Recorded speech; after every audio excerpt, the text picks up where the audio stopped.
ತುಳುನಾಡ ಮೂಡಲಲಿ ಬೆಳ್ಳಿರಾಯರು ಬೆಳಗಿ ಬಣ್ಣದ ನವಿಲು ಕುಣಿದಾವು ತಂದನಾನ ತಾನ ತಂದನಾನ ಸ್ವಾತಿಯ ಮಳೆ ಹುಯ್ದು ಮುತ್ತುಗಳ ನೆನೆವಾಗಿ ಭೂತಾಯಿ ನೆನೆದು ಹರಸ್ಯಾಳು ಬಾಬು ಮಲ್ಲಿಗೆಯೊಳಗೆ ಸುಳಿದಾಡಿ ಎಳೆಗಾಡಿ ಕೋಗಿಲೆ ಕೂಗು ಎಂದು ಸರವಿಕ್ಕಿತೋ ಅರಸರ ಕಥೆಯಲ್ಲ ಗುರುಗಳ ಮತಿಯಲ್ಲ ಬಿತ್ತಿ ಬೆಳೆದವರ ಪಾಡು ಹಾಡಾಯಿತೋ ಭೇದವ ಮಾಧವ ಕಾಣದ ಜನರು ಓದನು ಅರಿಯದೆ ಗಾದೆ ಕಟ್ಟಿದರು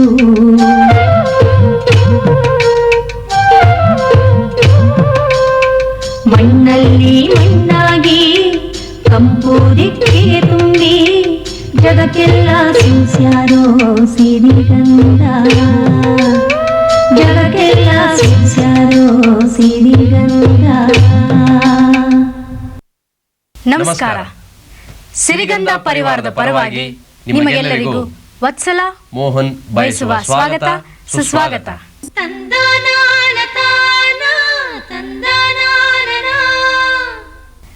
ಕೋಲೆ ಸುವಯ್ಯನಾರಿ ಕೋಲೆ ನಮ್ಮ ಕೋಲು ಪದವ ಕೇಳು ಬಾಲೆ ಹೇಳುವರಿಬ್ಬರ ಮ್ಯಾಲೆ ನಮ್ಮ ಸ್ವಾಮಿ ಮದಪ್ಪನ ಲೀಲೆ ಚಿನ್ನ ರನ್ನ ಆಹಾ ಏನಂತೀರ ಕೋಲನ್ನ ಚಿನ್ನದ ಕೋಲೆ ರನ್ನದ ಕೋಲೆ ಕೋಲು ಕೋಲೆನ್ನ ಕೋಲೆ ಚಿನ್ನದ ಕೋಲು ರನ್ನದ ಕೋಲು ನಮ್ಮ ನಿಮ್ಮಂಥವ್ರಿಗೆ ಎಲ್ಲಿಂದ ಬರಬೇಕು ಹೇಳಿ. ಆದರೆ ಬಣ್ಣದ ಕೋಲನ್ನು ಹಿಡಿದು ಕೋಲಾಟ ಆಡಿದ್ದಂತೂ ನೆನಪಿರ್ಬೇಕಲ್ವೇ? ಹಾಗೆ ಕೋಲು ಹಾಕೋದು ತಪ್ಪಿದಾಗ ಕೈಗೆ ಏಟು ಬಿದ್ದದ್ದು ನೆನಪಿರ್ಬೇಕಲ್ವೇ? ಕೋಲಾಟವನ್ನು ಆಡಿದವರಾರು, ನೋಡಿದವರಾರು? ಮನರಂಜನೆಯ ಕಲೆಯಾಗಿ ಪ್ರತಿ ಹಳ್ಳಿಯಲ್ಲಿಯೂ ಜನಪ್ರಿಯವಾಗಿರುವ ಜನಪದ ಆಟ ಕೋಲಾಟ. ಆಟ ಎನ್ನುವ ಹೆಸರಿದ್ದರೂ ಇದರಲ್ಲಿ ನೃತ್ಯವೇ ಪ್ರಧಾನ. ಕೋಲಾಟದಲ್ಲಿ ಕೋಲಿನ ತಾಳಕ್ಕೆ ತಕ್ಕಂತೆ ಹೆಜ್ಜೆ, ಹೆಜ್ಜೆಯ ಲಯಕ್ಕೆ ಅನುಗುಣವಾಗಿ ಹಾಡು, ಹೀಗೆ ತಾಳ ಲಯಬದ್ಧವಾದ ಕಲೆ ಕೋಲಾಟ. ಬುದ್ಧಿ ಚಮತ್ಕಾರದ ಹಾಡುಗಳು ಇದ್ದರೂ ಕೋಲಾಟದಲ್ಲಿ ಪೌರಾಣಿಕ ಮತ್ತು ಐತಿಹಾಸಿಕ ವಸ್ತುವುಳ್ಳ ಹಾಡುಗಳನ್ನು ಬಳಸುವುದು ಉಂಟು. ಶರಣ ನೀರಯ್ಯ ಶರಣ ನೀರೋ ಶರಣ ನೀರಯ್ಯ ಶರಣ ನೀರೋ ಮಾಮುದ್ದು ಮಲಕಿನ ಕೋಲ ನೀರೋ ಮಾಮುದ್ದು ಮಲಕಿನ ಕೋಲ ನೀರೋ ಮಾಮುದ್ದು ಮಲಕಿನ ಕೋಲ ನೀರೋ ಮಾಮುದ್ದು ಮಲಕಿನ ಕೋಲ ನೀರೋ ಮಾಮುದ್ದು ಮಲಕಿನ ಕೋಲ ನೀರೋ ಮಾಮುದ್ದು ಮಲಕಿನ ಕೋಲ ನೀರೋ ನಿಂತಿರೋ ದೈವಕ್ಕೆ ಶರಣ ನೀರೋ ನಿಂತಿರೋ ದೈವಕ್ಕೆ ಶರಣ ನೀರೋ ನಿಂತಿರೋ ದೈವಕ್ಕೆ ಶರಣ ನೀರೋ ನಿಂತಿರೋ ದೈವಕ್ಕೆ ಶರಣ ನೀರೋ ದೈವಕ್ಕೆ ಮತ್ತೊಡೆ ಶರಣ ನೀರೋ ದೈವಕ್ಕೆ ಮತ್ತೊಮ್ಮೆ ಶರಣ ನೀರೋ ದೈವಕ್ಕೆ ಮತ್ತೊಮ್ಮೆ ಶರಣ ನೀರೋ ದೈವಕ್ಕೆ ಮತ್ತೊಮ್ಮೆ ಶರಣ ನೀರೋ ಭೂಮಿಗೆ ಮಗದೊಮ್ಮೆ ಶರಣ ನೀರೋ ಭೂಮಿಗೆ ಮಗದೊಮ್ಮೆ ಶರಣ ನೀರೋ ಭೂಮಿಗೆ ಮಗದೊಮ್ಮೆ ಶರಣ ನೀರೋ ಭೂಮಿಗೆ ಮಗದೊಮ್ಮೆ ಶರಣ ನೀರೋ ಶರಣ ನೀರಯ್ಯ ಶರಣ ನೀರೋ ಶರಣ ನೀರಯ್ಯ ಶರಣ ನೀರೋ ಮಾಮುದ್ದು ಮಲಕಿನ ಕೋಲ ನೀರೋ ಮಾಮುದ್ದು ಮಲಕಿನ ಕೋಲ ನೀರೋ ಮಾಮುದ್ದು ಮಲಕಿನ ಕೋಲ ನೀರೋ ಮಾಮುದ್ದು ಮಲಕಿನ ಕೋಲ ನೀರೋ ಮಾಮುದ್ದು ಮಲಕಿನ ಕೋಲ ನೀರೋ ಮಾಮುದ್ದು ಮಲಕಿನ ಕೋಲ ನೀರೋ ನಿಂತಿರೋ ದೈವಕ್ಕೆ ಶರಣ ನೀರೋ ನಿಂತಿರೋ ದೈವಕ್ಕೆ ಶರಣ ನೀರೋ ನಿಂತಿರೋ ದೈವಕ್ಕೆ ಶರಣ ನೀರೋ ನಿಂತಿರೋ ದೈವಕ್ಕೆ ಶರಣ ನೀರೋ ಮನಕೊಡೋ ಮೋಡಕ್ಕೆ ಶರಣ ನೀರೋ ಮನಕೊಡೋ ಮೋಡಕ್ಕೆ ಶರಣ ನೀರೋ ಮನಕೊಡೋ ಮೋಡಕ್ಕೆ ಶರಣ ನೀರೋ ಮನಕೊಡೋ ಮೋಡಕ್ಕೆ ಶರಣ ನೀರೋ ಬೆಳಕೊಡೋ ಭೂಮಿಗೆ ಶರಣ ನೀರೋ ಬೆಳಕೊಡೋ ಭೂಮಿಗೆ ಶರಣ ನೀರೋ ಬೆಳಕೊಡೋ ಭೂಮಿಗೆ ಶರಣ ನೀರೋ ಬೆಳಕೊಡೋ ಭೂಮಿಗೆ ಶರಣ ನೀರೋ ಶರಣ ನೀರಯ್ಯ ಶರಣ ನೀರೋ ಶರಣ ನೀರಯ್ಯ ಶರಣ ನೀರೋ ಹೌದಲ್ಲ ಹೌದಲ್ಲ ಮಾಮುದ್ದು ಮಲಕಿನ ಕೋಲ ನೀರೋ ಮಾಮುದ್ದು ಮಲಕಿನ ಕೋಲ ನೀರೋ ಮಾಮುದ್ದು ಮಲಕಿನ ಕೋಲ ನೀರೋ ಮಾಮುದ್ದು ಮಲಕಿನ ಕೋಲ ನೀರೋ ಮಾಮುದ್ದು ಮಲಕಿನ ಕೋಲ ನೀರೋ ನಿಂತಿರೋ ದೈವಕ್ಕೆ ಶರಣ ನೀರೋ ನಿಂತಿರೋ ದೈವಕ್ಕೆ ಶರಣ ನೀರೋ ಶರಣ ನೀರೋ ನಿಂತಿರೋ ದೈವಕ್ಕೆ ಶರಣ ನೀರೋ ಶರಣ ನೀರಯ್ಯ ಶರಣ ನೀರೋ ಶರಣ ನೀರಯ್ಯ ಶರಣ ನೀರೋ ಮಾಮುದ್ದು ಮಲಕಿನ ಕೋಲ ನೀರೋ ಮಾಮುದ್ದು ಮಲಕಿನ ಕೋಲ ನೀರೋ ಶರಣ ನೀರಯ್ಯ ಶರಣ ನೀರೋ ಶರಣ ನೀರಯ್ಯ ಶರಣ ನೀರೋ ಮಾಮುದ್ದು ಮಲಕಿನ ಕೋಲ ನೀರೋ ಮಾಮುದ್ದು ಮಲಕಿನ ಕೋಲ ನೀರೋ ಮಾಮುದ್ದು ಮಲಕಿನ ಕೋಲ ನೀರೋ ನಿಂತಿರೋ ದೈವಕ್ಕೆ ಶರಣ ನೀರೋ ನಿಂತಿರೋ ದೈವಕ್ಕೆ ಶರಣ ನೀರೋ ನಿಂತಿರೋ ದೈವಕ್ಕೆ ಶರಣ ನೀರೋ ನಿಂತಿರೋ ದೈವಕ್ಕೆ ಶರಣ ನೀರೋ ತಂಪಲಂಗ ಕದಿಗಿನತ್ತ ಕಾಣಿ ಕಾಣಿ ಕಾಣಿರಿ ಮಿಗಲು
ಆದಿಮಾನವ ಗವಿಗಳಲ್ಲಿ ವಾಸ ಮಾಡ್ತಾ ಇದ್ದ.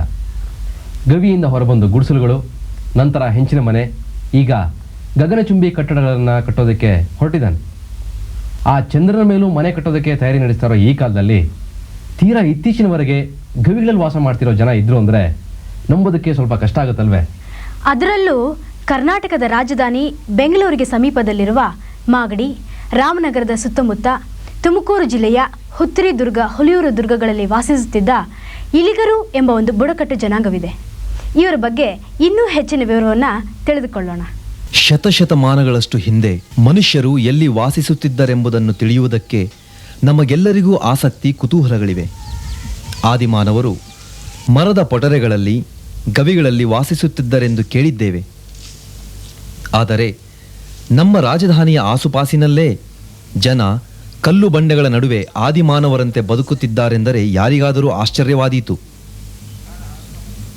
ಚಂದ್ರಲೋಕದಲ್ಲಿ ಮನೆ ಮಾಡಲು ಆಸೆ ಪಡುವ ಮನುಷ್ಯ ಒಂದು ಕಡೆ ಆದರೆ, ಗುಹೆಗಳನ್ನು ಬಿಟ್ಟು ಹೊರಬರಲು ಇಷ್ಟಪಡದ ಮನುಷ್ಯ ಮತ್ತೊಂದು ಕಡೆ. ಎಂತಹ ವೈಪರೀತ್ಯ! ಬೆಂಗಳೂರು ಮೈಸೂರು ಹೆದ್ದಾರಿಯ ಪಕ್ಕ ರಾಮನಗರ ತಾಲೂಕಿಗೆ ಸೇರಿದ ಬೆಟ್ಟಗಳ ಸಾಲು. ಸಾವನದುರ್ಗದಿಂದ ಪ್ರಾರಂಭವಾಗುವ ಈ ಬೆಟ್ಟಗಳ ಸಾಲು ಒಂದು ಕಾಲಕ್ಕೆ ದಟ್ಟ ಕಾಡುಗಳಿಂದ ತುಂಬಿತ್ತು.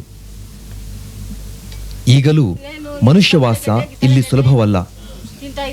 ಕಣ್ಣು ಹಾಯಿಸಿದಂತೆ ಹೆಬ್ಬಂಡೆಗಳ ಸಾಲು, ಸುತ್ತಲೂ ತುಂಬಿಕೊಂಡಿರುವ ಗಿಡಮರಗಳ ಗುಂಪು, ಅವುಗಳ ನಡುವೆ ಕಂಡರೂ ಕಾಣದಂತೆ ಅವಿತುಕೊಂಡಿರುವ ಗವಿ, ಅಕ್ಕಪಕ್ಕದಲ್ಲಿ ನಿಂತು 2 ಹೆಬ್ಬಂಡೆಗಳ ಮೇಲೆ ಹರಡಿದ ಮತ್ತೊಂದು ಹೆಬ್ಬಂಡೆ, ಕೆಳಗೆ 100 ಜನ ಕೂರುವುದಕ್ಕೆ ಜಾಗವಿರುವ ಗವಿ.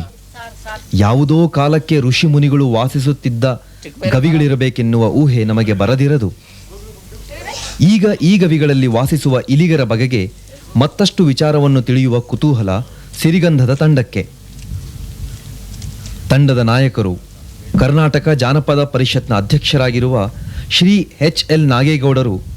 ಅವರ ಅದಮ್ಯ ಉತ್ಸಾಹಕ್ಕೆ ಹೆಜ್ಜೆ ಹಾಕಿದ ಸಿರಿಗಂಧದ ಚಿತ್ರೀಕರಣ ತಂಡಕ್ಕೆ ಬೆಟ್ಟ ಗುಡ್ಡಗಳನ್ನು ಹತ್ತಿದ ಅಪರೂಪದ ಅನುಭವ. ಈ ತಂಡದ ಸಾಹಸದಲ್ಲಿ ಈ ಜನಾಂಗದ ಬಗ್ಗೆ ವಿಶೇಷ ಅಧ್ಯಯನ ನಡೆಸಿದ ಶ್ರೀ ಸಿದ್ಧಗಂಗಯ್ಯ ಕಂಬಾಳ್ ಅವರು ಭಾಗಿಯಾಗಿದ್ದರು. ಒಂದೊಂದು ಗವಿಗೆ ಹೋಗುವುದಕ್ಕೂ ಬೆಟ್ಟ ಹತ್ತುವ ಸಾಹಸವನ್ನೇ ಮಾಡಬೇಕು. ಬಂಡೆಗಳ ಸಂದುಗೊಂದುಗಳಲ್ಲಿ ನಡೆದದ್ದೇ ದಾರಿ. ಬಂಡೆ ಹತ್ತಿ ಗವಿಗೆ ಹೋದರೆ ಹವಾನಿಯಂತ್ರಣದ ಕೊಠಡಿಯೊಳಕ್ಕೆ ಹೋದ ಅನುಭವ. ಅಲ್ಲಿಯೇ ಒಲೆ ಹಚ್ಚಿ ಅಡುಗೆ ಮಾಡುವ ಹೆಂಗಸರು, ಮಾತನಾಡುತ್ತಾ ಕೂತ ಗಂಡಸರು. ಮಬ್ಬುಗತ್ತಲಿನಲ್ಲಿ ಗವಿಯ ವಿಸ್ತಾರವಾದ ಆವರಣ ಅನಂತತೆಯನ್ನು ಸೂಚಿಸುತ್ತಿತ್ತು. ನಾಗರಿಕರನ್ನು ಕಂಡರೆ ಹೆದರಿ ಗುಹೆ ಸೇರುತ್ತಿದ್ದೆವೆಂದು ತಮ್ಮ 10 ವರ್ಷಗಳ ನಡವಳಿಕೆಯನ್ನು ಹೇಳಿಕೊಂಡ ಹೆಂಗಸರು ಈಗ ಕಾಲ ಬದಲಾಗಿದೆಯೆಂದೂ ತಾವು ಕೂಡ ಊರ ಪೇಟೆಗಳಿಗೆ ಹೋಗಿ ಬರುವುದಾಗಿಯೂ ತಿಳಿಸಿದರು. ಈ ಬೆಟ್ಟ ಗುಡ್ಡಗಳ ನಡುವೆ ಆಹಾರದ ವೈವಿಧ್ಯವೇನು ಎಂದು ಶ್ರೀ ನಾಗೇಗೌಡರು ಕೇಳಿದ ಪ್ರಶ್ನೆಗೆ ಆ ಹೆಂಗಸರು ಕತ್ತಾಳೆಗಡ್ಡೆ, ಗೆಣಸು, ಕಾಡುಕೋಳಿ, ಹಕ್ಕಿಗಳು, ಸಿಕ್ಕಿದರೆ ಹಂದಿ ಮೊದಲಾದ ಪ್ರಾಣಿಗಳನ್ನು ತಿನ್ನುವುದಾಗಿ ಉತ್ತರಿಸಿದರು. ಇಷ್ಟಾದರೂ ನಗರ ಜೀವನದ ಪ್ರಭಾವದಿಂದ ನಾಗರಿಕ ಜಗತ್ತಿನ ತಿಂಡಿ ತೀರ್ಥಗಳು ಅವರಿಗೂ ಪರಿಚಿತವಾಗಿವೆ. ಮಕ್ಕಳಿಗೆ ಶಾಲೆಯ ಹಾದಿಯೂ ತಿಳಿದಿದೆ. ಇಲಿಗರ ಮುಖ್ಯ ಕಸಬುಗಳಲ್ಲಿ ಜೇನು ಕಿತ್ತು ಮಾರುವುದೂ ಒಂದು. ಗಿಡಮರಗಳಲ್ಲಿ, ಬಂಡೆಗಳ ಸಂದುಗಳಲ್ಲಿ ಹೆಜ್ಜೆಯನ್ನು ಗೂಡು ಕಟ್ಟುವುದು ಸಾಮಾನ್ಯ. ಜೇನು ಕೀಳುವುದು ಸಾಹಸದ ಕೆಲಸವೇ ಸರಿ. ಆ ಸಾಹಸವನ್ನು ನಮ್ಮ ತಂಡ ಕಣ್ಣಾರೆ ಕಂಡಿತು. ಕಡಿದಾದ ಬಂಡೆಗಳನ್ನು ಯಾವ ಆಧುನಿಕ ಸಲಕರಣೆಗಳೂ ಇಲ್ಲದೆ ಚಕಚಕನೆ ಹಗ್ಗ ಹಿಡಿದು ಹತ್ತುವ ಇಲಿಗರ ಸಾಹಸ ಮೈ ನವಿರೇಳಿಸುವಂತಹದು. ಅವರಿಗೆ ಬಂಡೆ ಹತ್ತುವುದು ನೀರು ಕುಡಿದಷ್ಟು ಸುಲಭ. ಬಂಡೆ ಹತ್ತುವ ಸಾಹಸಕ್ಕೆ ಶ್ರೀ ನಾಗೇಗೌಡರು ಕೈ ಹಾಕಿದುದನ್ನು ಆ ಜನ ಮೆಚ್ಚಿದರು. ಬಂಡೆಗಳಲ್ಲಿರುವ ಜೇನುಗೂಡಿಗೆ ಹೊಗೆ ಹಾಕಿ ಓಡಿಸುವುದಕ್ಕೂ ಕಸುವು ಬೇಕು. ಎತ್ತರವಾದ ಬಂಡೆಗೆ ಮೈತಾಕಿ ನಿಂತು ಹೊಗೆ ಹಾಕಿ ಹುಳ ಓಡಿಸಿದ ಮೇಲೆ ಗೂಡು ಕೈ ಸೇರಿದಂತೆ ಆಮೇಲೆ ಜೇನಿನ ಸವಿ.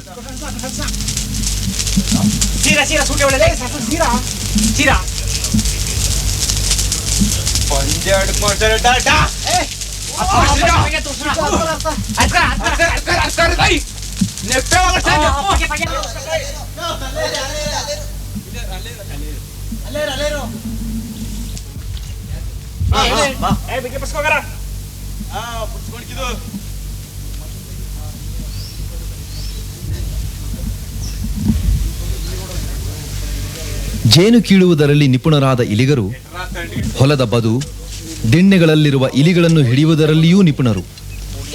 ನಮ್ಮ ಚಿತ್ರೀಕರಣ ತಂಡಕ್ಕೆ ಆ ಕೌಶಲವನ್ನು ಅವರು ತೋರಿಸಿದರು.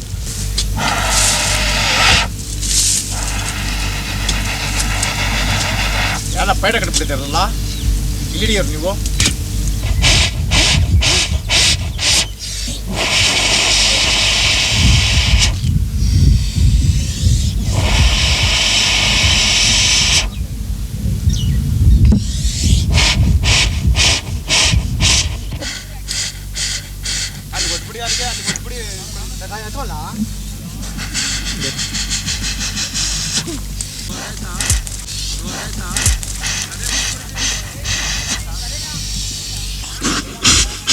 ತೂತಿನಿಂದ ಒತ್ತಿ ಒತ್ತಿ ಊದುತ್ತಿದ್ದಂತೆ ಹೊಗೆ ಒಳಗೆಲ್ಲ ವ್ಯಾಪಿಸಿ ಇಲಿಗಳು ಹೊರಕ್ಕೆ ಓಡಿ ಬಂದರೆ ಹಾಕಿರುವ ಬಲೆಗೆ ಬಲಿ. ತಪ್ಪಿಸಿಕೊಳ್ಳಲು ಸಾಧ್ಯವಿಲ್ಲದ ಸುತ್ತ ನಿಂತವರ ಸರ್ಪಕಾವಲು.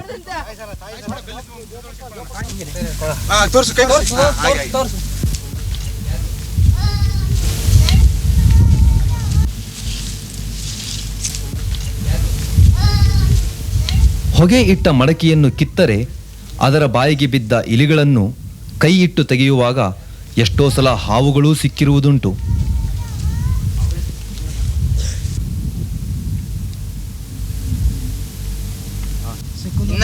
ಪಾರಲೇ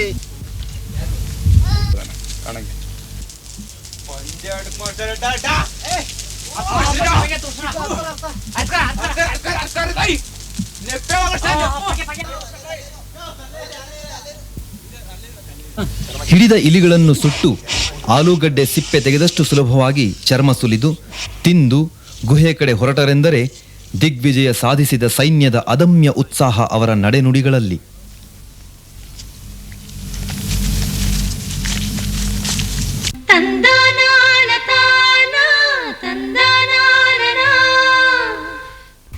ಜಾನಪದವನ್ನು ವಿಶ್ವವಿದ್ಯಾಲಯದಲ್ಲಿ ಅಧ್ಯಯನ ಮಾಡುವಂತೆ ಮಾಡಿದ ಪ್ರಮುಖರಲ್ಲಿ ಶ್ರೀ ಜೀಶಂ ಪರಮಶಿವಯ್ಯನವರು ಒಬ್ಬರು.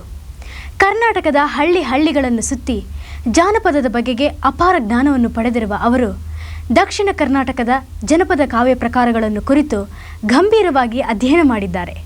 ಈಗ ಜಾನಪದ ಮತ್ತು ಯಕ್ಷಗಾನ ಅಕಾಡೆಮಿಯ ಅಧ್ಯಕ್ಷರಾಗಿರುವ ಅವರು ಜನಪದ ರಂಗಭೂಮಿ ಮತ್ತು ಇತರ ವಿಚಾರಗಳ ಬಗ್ಗೆ ಚಿಂತನೆಯನ್ನು ವ್ಯಕ್ತಪಡಿಸಿದ್ದಾರೆ. ಕರಾವಳಿ ಯಕ್ಷಗಾನದಷ್ಟು ಮೂಡಲ್ಪಾಯ ಅಂದರೆ ದೊಡ್ಡಾಟ ಹೆಚ್ಚು ಪ್ರಚಲಿತನ ಪಡೆದಿಲ್ಲ. ಇದನ್ನು ಪ್ರಚಲಿತ ಪಡಿಸೋದಕ್ಕೆ ಏನು ಮಾಡಬಹುದು? ಕರಾವಳಿ ಯಕ್ಷಗಾನ ಮತ್ತು ಮೂಡ್ಲುಪಾಯ ಯಕ್ಷಗಾನ ಇವೆರಡು ಈ ಪ್ರಾದೇಶಿಕವಾಗಿ ಬೇರೆ ಬೇರೆ ರೂಪಗಳು.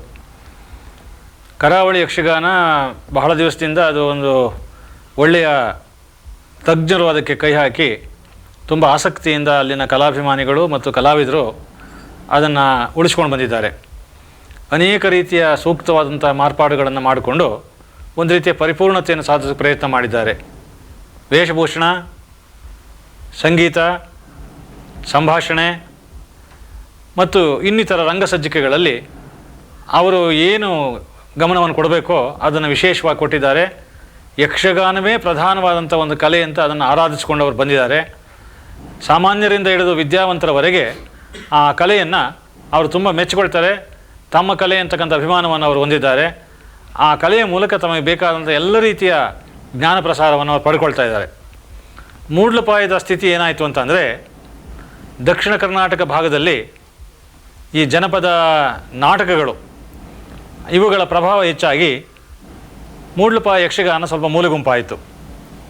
ಉತ್ತರ ಕರ್ನಾಟಕದಲ್ಲಿ ಸಣ್ಣಾಟಗಳ ಪ್ರಭಾವ ಹೆಚ್ಚಾಗಿ ಅವುಗಳ ಆಕರ್ಷಣೆ ಹೆಚ್ಚಾಗಿ ಈ ದೊಡ್ಡಾಟಗಳು ಮೂಲೆಗುಂಪಾದವು.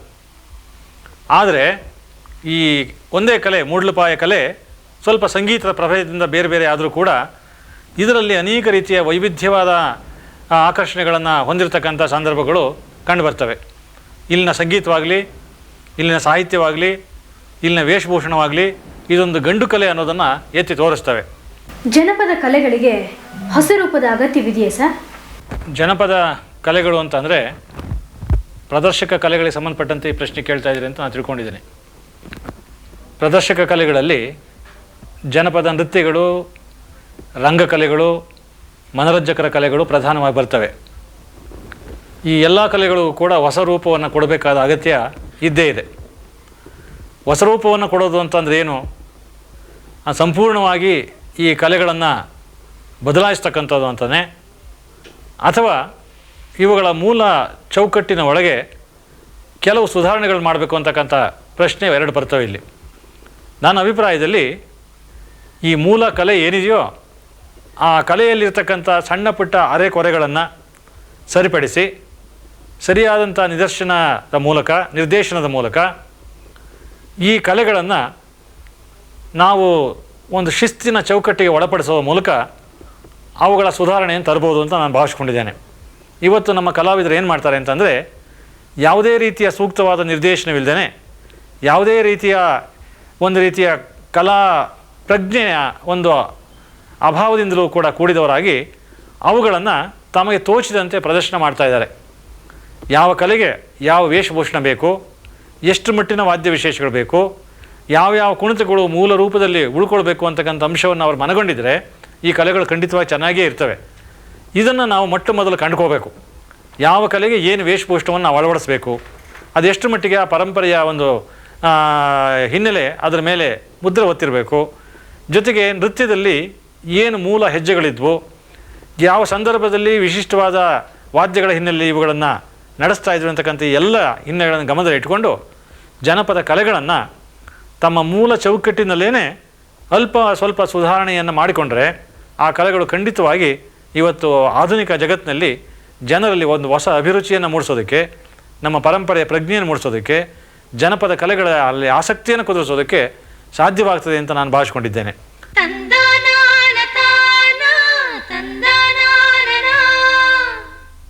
ಹಾಡುಂಟು ನನ್ನ ಮಡಿಲಲ್ಲಿ ಬಲ್ಲಂತ ಜಾಣಾರು ಬರಕೊಳ್ಳಿ ಎಂದು ಕರೆ ನೀಡುವ ಜನಪದ ಹಾಡುಗಾರ್ತಿಯರು ನಮ್ಮಲ್ಲಿ ಅನೇಕರುಂಟು. ಜೀವನದ ಸಿಹಿ ಕಹಿಗಳು ಮಾಗಿ ಪಾಡನ್ನು ಹಾಡಾಗಿಸುವ ಕಲೆ ಇವರಿಗೆ ಸಿದ್ಧಿಸಿದ್ದು. ಮನಮುಟ್ಟುವಂತೆ ಹಾಡುವ ಉತ್ತಮ ಗಾಯಕಿಯರು ಈಗಲೂ ನಮ್ಮ ಅತ್ಯಮೂಲ್ಯ ಆಸ್ತಿ. ಈಗ ನಮ್ಮ ಸ್ಟುಡಿಯೋಗೆ ನಾಗಮಂಗಲ ತಾಲೂಕಿನ ಚೋಳಸಂದ್ರದ ಚಿಕ್ಕಮ್ಮ ಮತ್ತು ಸಂಗಡಿಗರು ಸೋಬಾನೆ ಪದವನ್ನು ಹಾಡಲು ಬಂದಿದ್ದಾರೆ.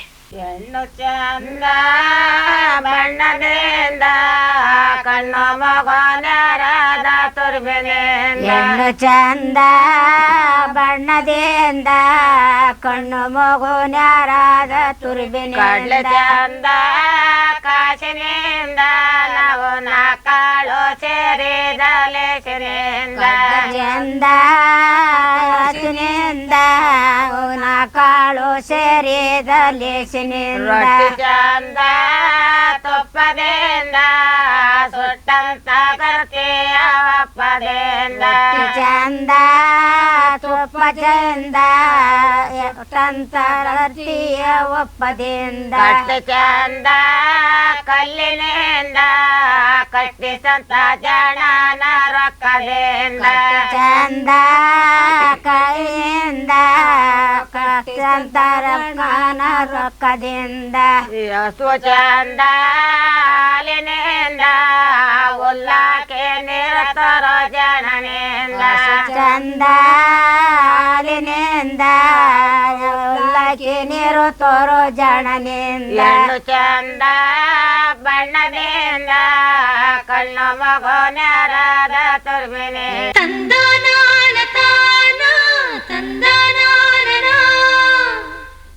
ವತ್ಸಲ, ಎತ್ತುಗಳಿಗೆ ಕುದುರೆಗಳಿಗೆ ಲಾಳ ಹೇಗೆ ಕಟ್ತಾರೆ ಅನ್ನೋದು ನಮಗೆಲ್ಲ ಗೊತ್ತು. ಆದ್ರೆ ಮೊಟ್ಟೆಗೆ ಲಾಳ ಕಟ್ಟೋದ್ರ ಬಗ್ಗೆ ಕೇಳಿದ್ದೀರಾ? ಮೊಟ್ಟೆಗೆ ಲಾಳ ಕಟ್ಟೋದಾ? ಹೌದು. ಮುಟ್ಟಿದ್ರೆ ಪಟ್ ಅಂತ ಒಡೆದು ಹೋಗೋ ಮೊಟ್ಟೆಗೆ ಲಾಳ ಹೆಂಗೆ ಕಟ್ಟಕ್ಕೆ ಸಾಧ್ಯ? ಆಶ್ಚರ್ಯ ಅನ್ಸುತ್ತಲ್ವಾ? ಖಂಡಿತವಾಗ್ಲೂ ಇದು ಆಶ್ಚರ್ಯ ಪಡುವಂಥ ಸಂಗತಿನೇ. ಮೊಟ್ಟೆಗೆ ಹೇಗೆ ಲಾಳ ಕಟ್ತಾರೆ ಅನ್ನೋದನ್ನ ನಾವೀಗ ನೋಡೋಣವಾ?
ನಮ್ಮ ಜನಪದರು ಪವಾಡ ಪುರುಷರಲ್ಲ, ಆದರೆ ಜನಗಳಿಗೆ ಮನರಂಜನೆಯನ್ನು ಕೊಡೋದರಲ್ಲಿ ಚಮತ್ಕಾರಗಳನ್ನು ಮಾಡಿ ಜನರನ್ನು ರಂಜಿಸುವ ಕೆಲಸವನ್ನು ಬಹಳ ಜನ ಮಾಡ್ತಾ ಬಂದಿದ್ದಾರೆ.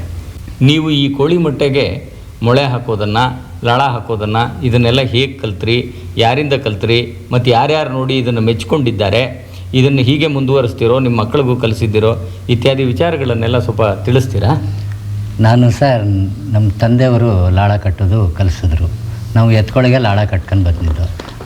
ಆಮೇಲೆ ನಮ್ಮ ತಾತ ಕಟ್ಟಿದ್ರಂತೆ, ಅಂದರೆ ನಮ್ಮ ತಂದೆನೂ ಕಟ್ಟಿದ್ರು. ಆಮೇಲೆ ಈಗ ನಮಗೂ ಕಲಿಸ್ಕೊಟ್ಬಿಟ್ರು.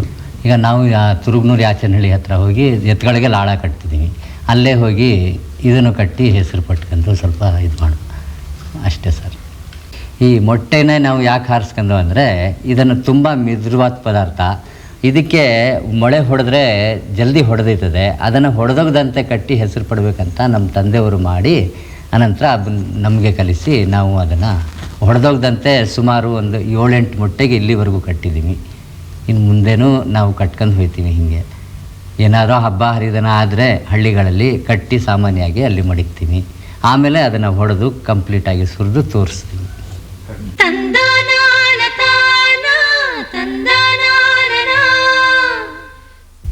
ಕಾಡಿನಿಂದ ನಾಡಿಗೆ ಮುಂದಿನ ಸಿರಿಗಂಧದಲ್ಲಿ. ಅಲ್ಲಿವರೆಗೆ ನಮಸ್ಕಾರ.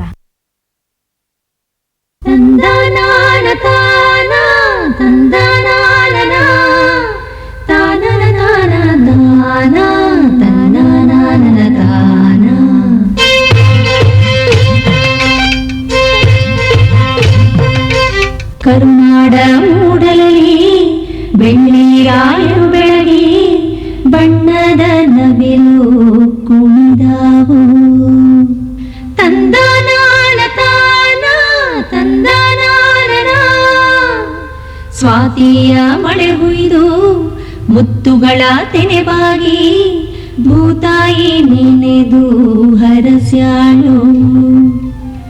ಮಾವು ಮಲ್ಲಿಗೆಯೊಳಗೆ ಸುಳಿದಾಡಿ ಎಳೆಗಾಡಿ ಕೋಗಿಲೆ ಕುಹು ಎಂದು ಸರಬಿಕ್ಕಿತೋ.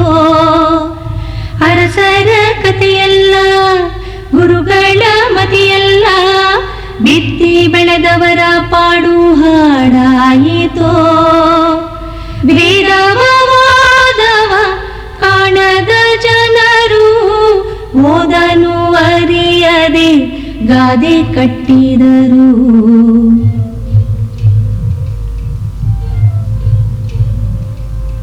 ಮಣ್ಣಲ್ಲಿ ಮಣ್ಣಾಗಿ ಕಂಪು ದಿಕ್ಕಿಗೆ ತುಂಬಿ ಜಗಕ್ಕೆಲ್ಲ ಸೂಸ್ಯಾರೋ ಸಿರಿಗಂಧ.